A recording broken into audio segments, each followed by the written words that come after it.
ਵਾਹਿਗੁਰੂ ਜੀ ਕਾ ਖਾਲਸਾ, ਵਾਹਿਗੁਰੂ ਜੀ ਕੀ ਫਤਿਹ. Welcome to the segment of Khoj Gurbani's a-sabad-a-day. Our recitation today is Maj Mahalla Tija. Mera Prabh Nirmal Agam Apara, bin takdi tole sansara. ਗੁਰਮੁਖ ਹੋਵੈ ਸੋਈ ਬੂਝੈ, ਗੁਣ ਕਹੈ ਗੁਣੀ ਸਮਾਵਣਿਆ. ਹਉ ਵਾਰੀ ਜੀਉ ਵਾਰੀ, ਹਰ ਕਾ ਨਾਮ ਮਨੇ ਵਸਾਵਣਿਆ.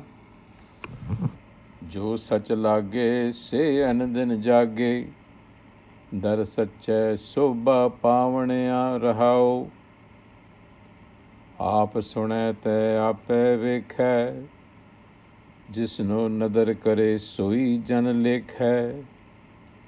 ਆਪ ਲਾਏ ਲਏ ਸੋ ਲਾਗੈ, ਗੁਰਮੁਖ ਸੱਚ ਕਮਾਵਣਿਆ. ਜਿਸ ਆਪ ਬੁਲਾਏ ਸੋ ਕਿੱਥੈ ਹੱਥ ਪਾਏ, ਪੂਰਬ ਲਿਖਿਆ ਸੋ ਮੇਟਣਾ ਨਾ ਜਾਏ. ਜਿਨ ਸਤਿਗੁਰ ਮਿਲਿਆ ਸੇ ਵਡ ਭਾਗੀ, ਪੂਰੇ ਕਰਮ ਮਿਲਾਵਣਿਆ. ਪਈ ਅੜੈ ਧਨ ਅਨੰਦਨ ਸੁੱਤੀ, ਕੰਤ ਵਿਸਾਰੀ ਅਵਗਣ ਮੁੱਤੀ. ਅਣਦਿਨ ਸਦਾ ਫਿਰੇ ਬਿਲ ਲਾਦੀ, ਬਿਨ ਪਿਰ ਨੀਂਦ ਨ ਪਾਵਣਿਆ. ਪਈ ਅੜੇ ਸੁਖ ਦਾਤਾ ਜਾਤਾ, ਹਉ ਮੈਂ ਮਾਰ ਗੁਰ ਸ਼ਬਦ ਪਛਾਤਾ. ਸੇਜ ਸੁਹਾਵੀ ਸਦਾ ਪਿਰ ਰਾਵੈ, ਸਚ ਸਿਗਾਰ ਬਣਾਵਣਿਆ. ਲੱਖ 84 ਜੀ ਉਪਾਏ, ਜਿਸਨੋ ਨਦਰ ਕਰੇ ਤਿਸ ਗੁਰੂ ਮਿਲਾਏ. ਕਿਲ ਬਿਖ ਕਾਟ ਸਦਾ ਜਨ ਨਿਰਮਲ, ਦਰ ਸੱਚੈ ਨਾਮ ਸੁਹਾਵਣਿਆ. ਲੇਖਾ ਮੰਗੈ ਤਾਂ ਕਿਨ ਦੀਐ, ਸੁਖ ਨਾਹੀ ਫੁਨ ਦੂਐ ਤੀਐ. ਆਪ ਬਖਸ਼ ਲਏ ਪ੍ਰਭ ਸਾਚਾ, ਆਪੇ ਬਖਸ਼ ਮਿਲਾਵਣਿਆ. ਆਪ ਕਰੇ ਤੈ ਆਪ ਕਰਾਏ, ਪੂਰੇ ਗੁਰ ਕੈ ਸ਼ਬਦ ਮਿਲਾਏ. ਨਾਨਕ ਨਾਮ ਮਿਲੇ ਵਡਿਆਈ, ਆਪੇ ਮੇਲ ਮਿਲਾਵਣਿਆ.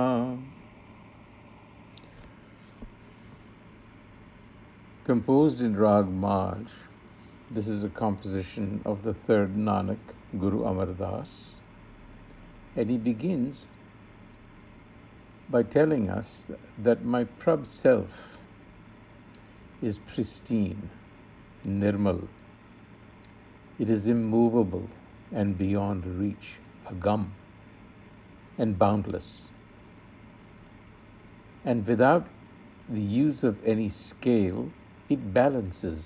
That is to say, it keeps in equilibrium the world through its hukam, its command, bin takdi tole sansara.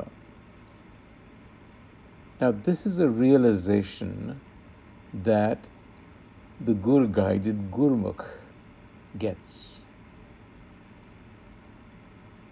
And with this realization, the Gurmukh then attunes to the qualities of the Creator Self, and in that manner harmonizes with hukam.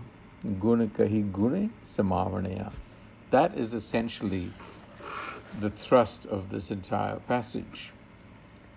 Therefore, he says, How vari jio vari, I submit and follow to those. This is really an expression of adoration, of admiration, of those whose hearts have the light of self-knowledge in them. How vari jio vari, har ka naam man vasavanaya, in whose minds, in whose hearts, self-knowledge has been realized, because they're enlightened, they're in harmony with hukam, and for that reason worthy of the highest praise. Jo sach lage se andin jage, dar sachai sobha pavanaya. They look resplendent. This is expression of admiration. To think about this. This is the pause in the passage. To reflect on this. In this, there is a hint of seeking mentors, seeking like-minded company, satsang. Very important. The passage goes on. Aap sune ta aape vikhe. This creator self is ever attentive and watchful. And it is those who are so graced in that they are harmonized with hukam, they really come into self-reckoning. That is to say, they amount to something. And because they're attuned to the truth, the Guru guided come to dwell in the self. Aap laye laye so lage gurbukh sach kamavaniya. So in other words, if you're not harmonized with hukam, your life really has not amounted to anything yet. So it's a word of caution. Because he goes on to say, where can the forgetful of the self turn to? Jis aap bulaye, so kithe ath paaye? Where do you turn to? What do you do? This is the state that most of us experience, of being lost, really.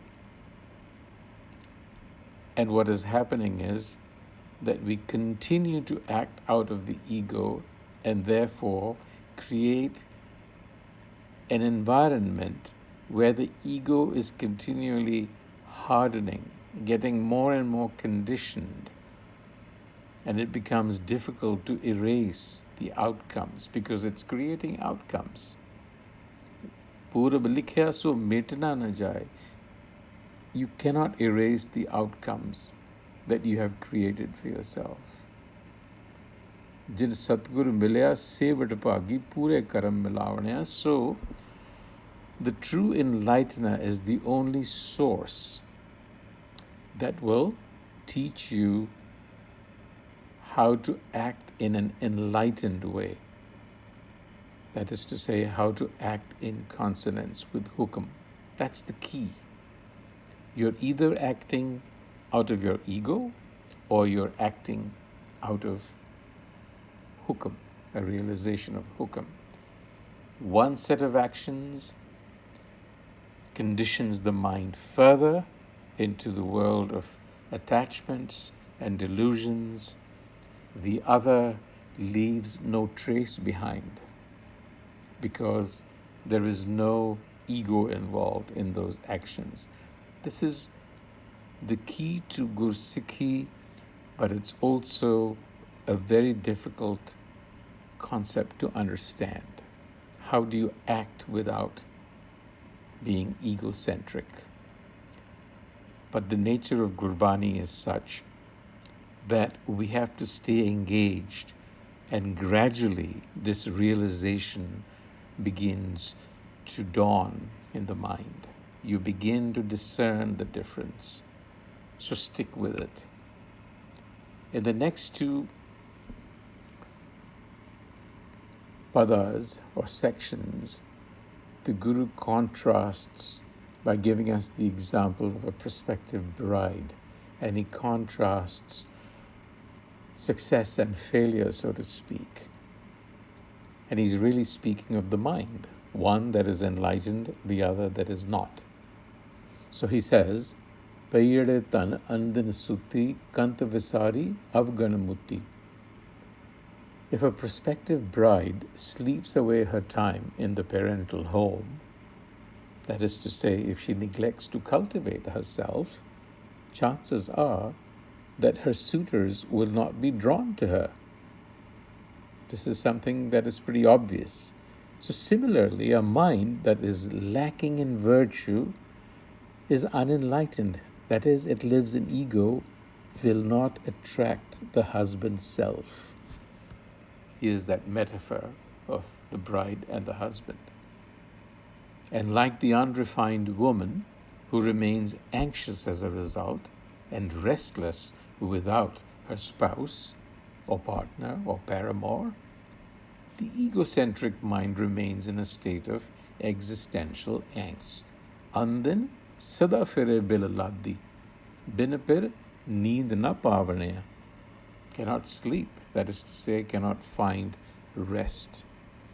And now we come to a prospective bride, a girl that is preparing herself, cultivating herself, refining herself so that she is attractive to those who are her suitors. Payade sukhdatta jatta, conscious of what she's doing. So if the prospective bride develops herself, she will draw the attention of suitors. In like manner, if the mind dissolves its ego, in other words, becomes attentive to Gur wisdom and discerns the self within, then it will find lasting fulfillment. That is to say, Suhavi Sada Pirarave. That's another way of saying Sada Sukh. It is constantly in harmony with its surroundings. Now, millions of species were created, lakh chaurasi jeev paaye, but only those who are bestowed with the vision of the Supreme Self, who connect with the Shabad of the Guru. So it's a vision that comes when you absorb the message of the enlightener. Then your path is unobstructed. And therefore, when one is called to account for one's deeds, the question becomes, who really can fully account for our deeds? Lekha mange ta kin diye. The hint here is that nobody really can fully account. And there is no comfort in chasing false ideas and goals. Sukhanai funaduetiye. That is to say, being caught in wrong ideas, in following the wrong paths, in being caught in the world of attachments and aversions, the duality of the world. The point being made is that it is the gracious Prabh self, the benevolent self within, that brings about our union with itself. Now, being connected with Gur Shabad simultaneously brings about this grace. Here is the paradox of it. You have to attach yourself to the wisdom of the Guru. When you do that, there is a spontaneous arising of the Prabh self. Because at the end of the day, Gur wisdom, the Satgur, is indeed the self. This is like a continuum. These are not discrete entities. In fact, they are not entities. This is a discrete continuum. This is a continuum. So the Har and the Gur are really, at the end of the day, from the same principle. Says Nanak, when I complied with the Shabad of the perfect enlightener, Pure Gur ke Shabd mile, then the gift of self-knowledge was realized within. Nanak Naam mile vadiyai. Vadiyai is the gift of Naam. Ape mel milavanaya. It is the self who's the sole doer. It is the self that is doing everything through us and causes us to act. On that note, Waheguru Ji Ka Khalsa, Waheguru Ji Ki Fateh.